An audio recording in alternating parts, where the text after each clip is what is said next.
Thank y'all for being here, and also want to thank those who are gathered with us today, including Senator Perry and Representative Drew Darby, Mayor Thompson, Chief Nim Kidd, who are at the table with me. I want to thank the leaders behind me who've been working tirelessly over the past 2 or 3 weeks or so to help respond. We got a large number of first responders over here, first responders who have stepped up and literally saved lives of so many people across this entire region. I'm here today to provide an update on the recovery process in Tom Green County. Before I go into that, however, I want to make clear that we're not taking our eye off of what's going on in Kerrville at all. We continue the process of recovering bodies, of removing debris, of rebuilding, and the early process of getting people back into homes or to where they were living. I do need to share with you an updated number, 2 updated numbers. The numbers that I have of those who have lost their lives statewide in this flooding episode in the month of July is now 135. Those who have lost their lives in the Kerrville area because of the floods is now 116. And we will continue the search for everybody in every single region that was affected by these devastating floods.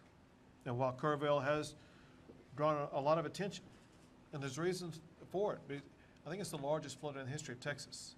And more people lost their lives in Kerrville than those who lost their lives in Hurricane Harvey, just to understand the magnitude of it. But during all of that, we have been focused on what was going on in Tom Green County. And we began working with Tom Green County since at least the day before the storms hit, beginning on July the 3rd. On July the 3rd, the state deployed Texas Task Force 1 boat crews to be here and be available in the event they were needed. And it turned out they were needed. We also deployed other resources and assets to make sure that there would be the ability to respond, including a boat crew that was sent to Brady on July the 3rd, the day before the flooding took place. I issued a state disaster declaration for Tom Green County on July the 4th and requested a federal disaster declaration for Tom Green County on July the 10th. And it was granted the next day. Now, in Tom Green County, we are working with officials and working with the community to go through the many stages of the recovery process. Part of that is helping individuals in the tough challenges they're facing, whether it be mental, emotional, physical, or property or family, whatever the case may be. We have so many agencies at the Disaster Recovery Center right now that are responding to the needs of people in the Tom Green County area. Other needs that are being made at the Disaster Recovery Center are needs concerning individual assistance. That individual assistance is now available because of the major disaster declaration that was granted by the federal government, by President Trump.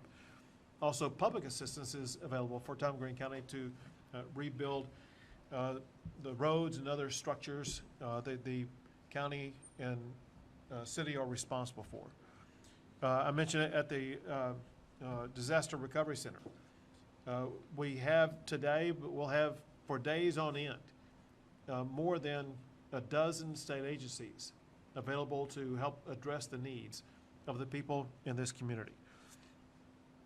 Another thing that we're doing is gathering information that helped us understand the way the response was undertaken here. And I gotta tell you, we've not seen a better response in the state of Texas. And there are articulated reasons for that. One is there was a great deal of collaboration at all levels, from the very first minute all the way until this moment in time. The response by local officials was extraordinary. We actually, in talking to Chief Nim Kidd, we consider the way that Tom Green County, and I say the county, it obviously involves the city, your mayor, every local official at every level. We consider it to be a model for the way that communities need to respond to disasters like this. And we will talk more about that in the upcoming special session. But in talking to the officials about why they responded the way they did, they talked about being trained for events like this months in advance, being organized and then executing on what the game plan was, but also maintaining a sense of compassion for the needs of the people of this community. Most importantly, they prioritized saving lives. In any type of disaster, saving lives is the first and foremost thing that everybody should have. And that's exactly what took place here.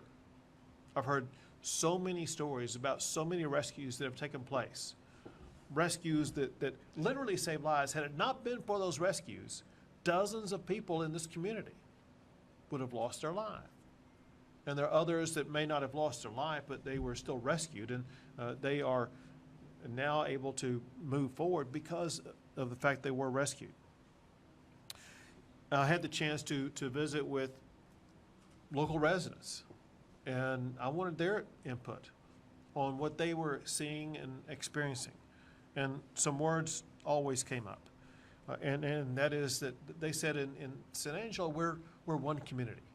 We are neighbor helping neighbor, and we share things with each other. And you get a sense of the moral clarity and values of the people in this region that provide a sense of resilience and continuity for such a great community.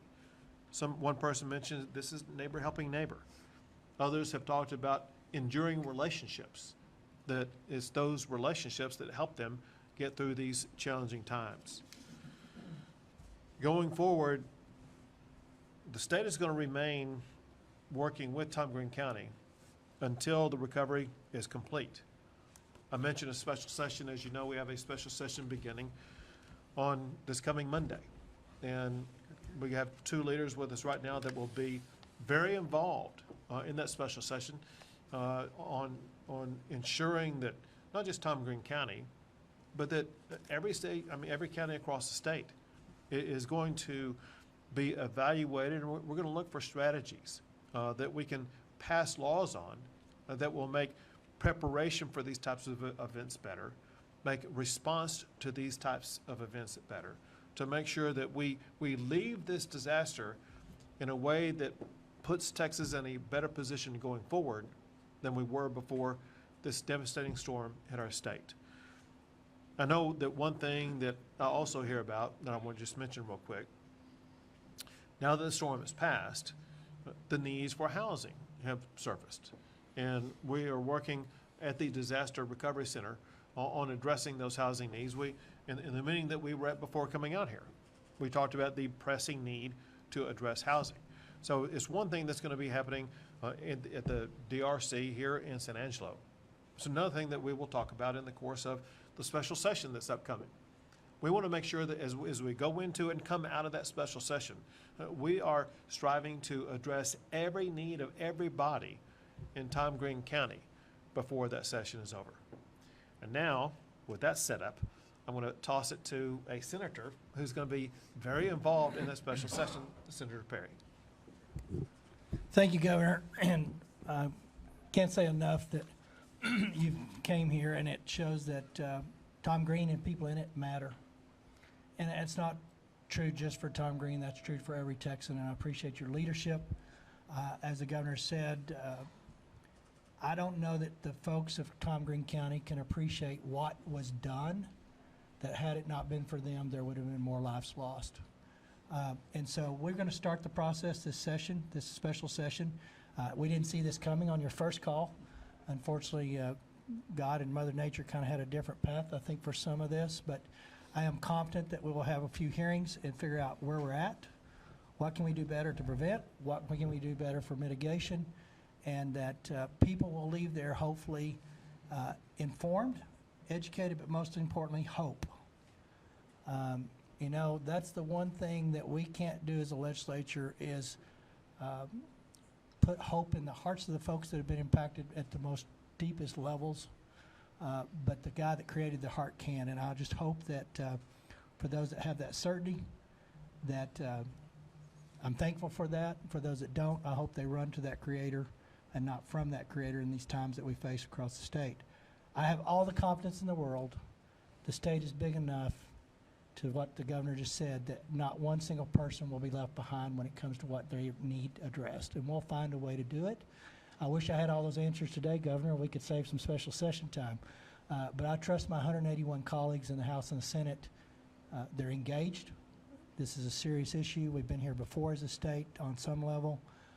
And we will come out shining as Texas always does. But I can't say enough about the leadership at the local level that we're having a different conversation today, if not for their efforts, Governor. And I look forward to engaging them into that process to make sure other communities can see a success story and what it looks like. But we're ready to go to work. And I thank you for your leadership and setting this up for us so we can have something to work on. There you go. Thank you. Now, Representative Drew Darby. Thank you, Governor. And again, on behalf of our community, welcome to San Angelo and to the Concho Valley. Your presence here demonstrates the focus of your office and of the state organizations to help this community and this region out in this important time. And your presence is valued, and we want to publicly show you our appreciation for that.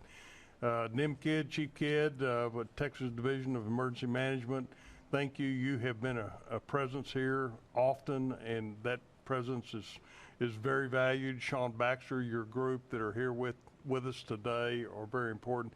The governor mentioned 12 state agencies. I bet there's a lot more state agencies are involved in the recovery here in this region. I think the governor's proclamation early on has made a difference. I know you have been working with surrounding counties, whether it be Concho County, I think Coke County just recently. Thank you for that. We've got to remember that it's not only San Angelo and Tom Green County, it's the communities and counties around us that are also impacted, and thank you for that. It is difficult when you see the tragedy that occurred in Kerrville area and the loss of life, and there are folks here in this audience that have loved ones that were impacted by that.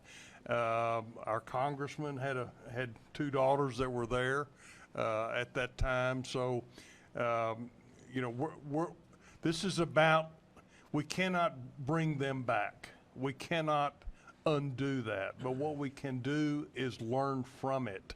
And I think that is what Senator Perry and I and you, of course, are going to carry into the special session is what can we learn from it? How can we prevent it? There's going to be natural disasters to occur in the future, but how do we prevent this loss of life? And thanks to the men and women behind us and to the first responders for your bravery, for your diligence, for your hard work and dedication to the proposition of saving our community. Thank you for that, and again, thank you all for being here. Thank you very much. Now, Mayor Thompson. First things first, thanks for coming here and seeing us. As a voice of the local people here, I want you to know that from the word go the morning of the 4th, we heard from every one of y'all, all of our first responders. Everybody became a first responder. But what was very impressive along this pattern and path was the communication downhill that said, don't let government get in your way. If you need help, let us know, and whatever you need, just ask. That rolled forward for 7, 10 straight days. City, municipal, state, federal people all came lockstep together to create a response where nobody was in the way. There were no egos in the room. It was, we'll do what we need to do to get it done. We developed many private-public partnerships, especially with our nonprofits, to let them manage and execute in areas that they have expertise that maybe city, state, municipal government do not, as far as housing, volunteer management, resource control. And they did an impeccable, outstanding job. Our reaction and response was great. Our recovery is going to be how we're going to be judged. And with the flow of assets coming from, say, Kerrville, this area up here, we have the opportunity to move our recovery from months to weeks. Right. And with y'all's help and the conversations we just had, I've never been as, I would say, as excited or more confident that Not only is that our goal and ideal, it's also y'all's too. It's all comes down from state level. Make this happen. Take care of your citizens. We're going to help you with housing. We're going to try to help you navigate a path. Most important thing that everybody said in there was there's lots of things that we need to figure out what those are. Senator Perry, you said let's not have false expectations on what's going to happen, but we're going to execute and try to get everything out to everybody we can as soon as we can. Thank you very much. Thank you very much. Now, Chief Nimkid. Thank you, Governor, and I just want to tell the working media out there, thank you for being here with us and getting this message out, because the first responders of this community absolutely saved lives. The local leadership, from the mayor, the judge, your emergency management coordinator, police and fire chiefs, sheriff, Texas Department of Public Safety, and the game wardens working together as one organization was an amazing feat. If the rest of the state worked like that, I would probably be out of a job. The work that was done here locally is second to none. Then I've got to thank all the volunteers that are out there. We went through houses today where Samaritan's Purse and other volunteers were out there cleaning out the houses, putting the debris in the piles that it needs to be. Very few communities in this state have pre-positioned debris contracts. This one does. They're taking it seriously. Y'all are in good hands. Disasters are going to happen, but leadership like this at the local level will make that recovery so much faster. The volunteers that are out there working right now, if you see one on the street, stop and thank them. They're here for the goodness of good and the hearts and their kindness, and they will help you recover faster than any level of government ever will. So take care of your volunteers that are out here. Glad to be here with you, Governor. Thank you very much. I want to double down on what Chief Kidd said about the volunteers. I had the opportunity to meet with many of them today, but know all that they are doing. And some of them are volunteers with organizations that existed long before this, and some are just volunteering on their own right now.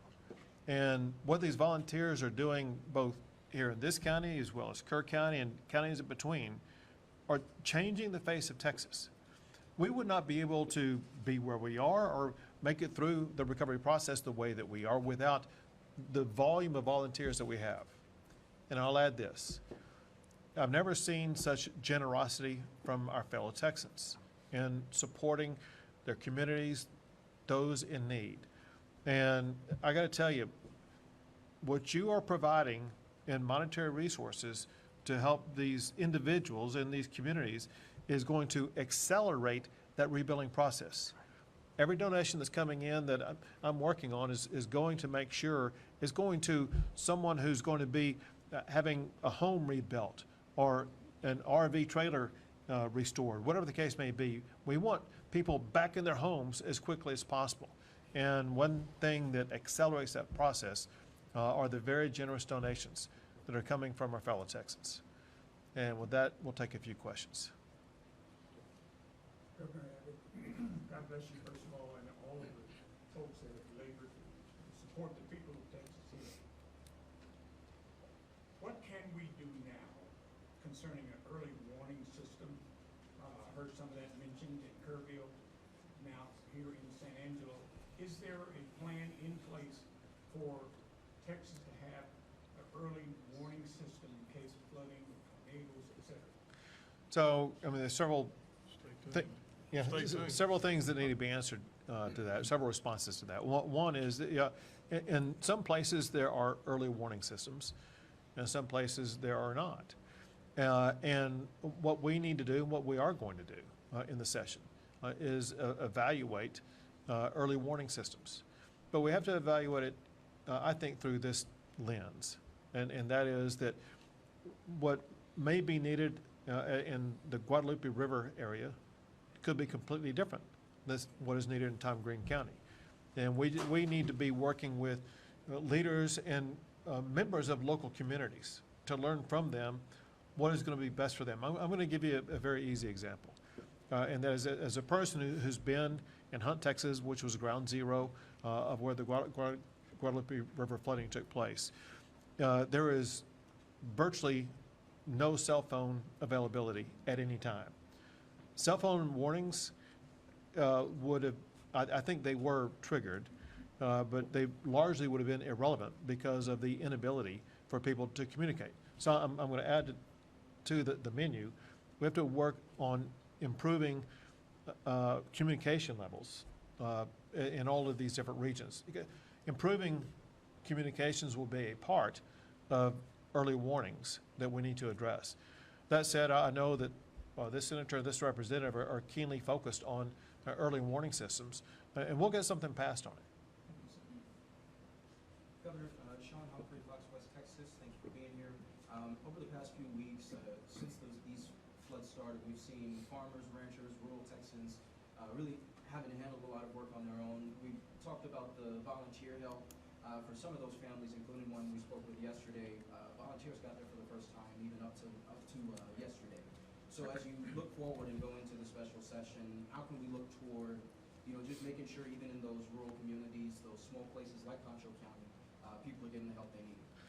So every person in every county affected by these storms is a priority, large and small. And so we'll be going county to county. I talked about the people who are available right here, right now in this disaster recovery center. Those same agencies are available in every single county that is affected. We will use those agencies and more, working in collaboration both with federal and local agencies to make sure that the needs of every Texan is going to be addressed. You mentioned agriculture, and there are agricultural agencies in Texas as well as the federal government that will work to address the needs of the farmers and ranchers across our state that grow the food and provide the products that feed the nation. Yeah, go ahead. I had put it out on Facebook, and Texas Department of Agriculture, I can't give you that link right off the top of my head, but go there, and there's about 3 or 4 different categories of disaster relief. I'll give you one that was very pertinent and relevant, was fence building. This is a privately funded bucket of money that Texas Department of Agriculture is responsible for delegating or dispersing it. And I think they're very quick about it. But I can tell you, the agriculture community, the sheep, the cattle, these guys in this area, if they've got fences and downs that came through this flood and stuff, but that is a very helpful resource. And people have, I put that out in one day, and I already had 2 people tell me they were having fence building within a few days. So just tag that Department of Agriculture's resource. It's privately funded from private donations, and I don't know what's in there, but I do know that Commissioner Miller, as well as his assistant Dan Hunter, are keenly aware of trying to get those monies out. So for the agriculture perspective, that's something that's pretty clearly immediate help for the most part. Good information. Thank you. Go ahead. What would the housing assistance possibly look like, and would it help people get out of these possible floodplains? So the guy who knows most about that is Chief Nim Kidd. I'll have him address it. So thank you. Yeah, easy there, Mayor. So, yeah, we've talked about some of the flooded houses that were here and whether they were or were not in a recognized or identified 100-year floodplain. The things that you're going to see in the rebuilding process is people whose homes that have already been cleaned out, that are clear to re-permit or get back in there. That's going to happen relatively quick. There's also been several volunteers and people across the community that have offered apartment complexes and others to get people out of hotels into something a little more suitable and sustainable until their homes are rebuilt.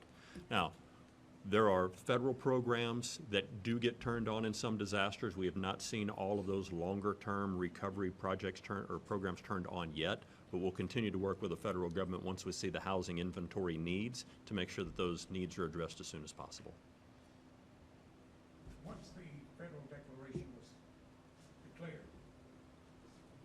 how is the Small Business Administration working with businesses that were affected by the flood? We'll have Nim fully answer that. I'll just tell you that at the DRC in San Angelo, SBA is right there.